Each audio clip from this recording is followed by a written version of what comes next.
ഈ സിനിമകളൊക്കെ ചിലപ്പം നമ്മൾ പോലും അറിയാതെ പടം കണ്ടു കഴിഞ്ഞാൽ നമ്മുടെ മുഖത്തൊരു ചെറിയ പുഞ്ചിരി വരുന്ന കുറച്ച് സിനിമകളാണ്.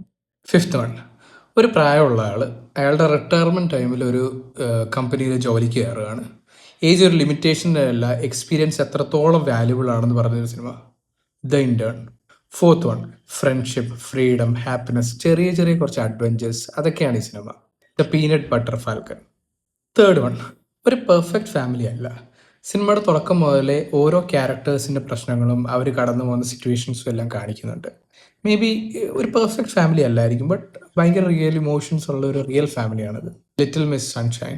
സെക്കൻഡ് വൺ, നമ്മുടെ പ്രോട്ടഗോണിസ്റ്റ് ആയിട്ടുള്ള ആൾ ഒരു ജോലിക്ക് കയറാണ്. പുള്ളിക്ക് അത്ര താല്പര്യമൊന്നുമില്ല, പക്ഷെ ജോലി ഇല്ലാത്തത് ആ രീതിയിലുള്ള പ്രശ്നങ്ങളും ബുദ്ധിമുട്ടുകളും ഉണ്ടാക്കുന്നുണ്ട്. പുള്ളിയുടെ ഐഡിയോളജി ആയിട്ടൊന്നും സെറ്റ് ആവാത്തൊരു അന്തരീക്ഷത്തിലാണ് പുള്ളി ജോലി കയറുന്നത്. ആ ഒരു ചേഞ്ച് വരുന്നതും കാര്യങ്ങളൊക്കെയാണ് ഈ സിനിമ. ഭയങ്കര ബ്യൂട്ടിഫുൾ ആയിട്ടുള്ളൊരു സിനിമയാണ് ഗ്രീൻ ബുക്ക്.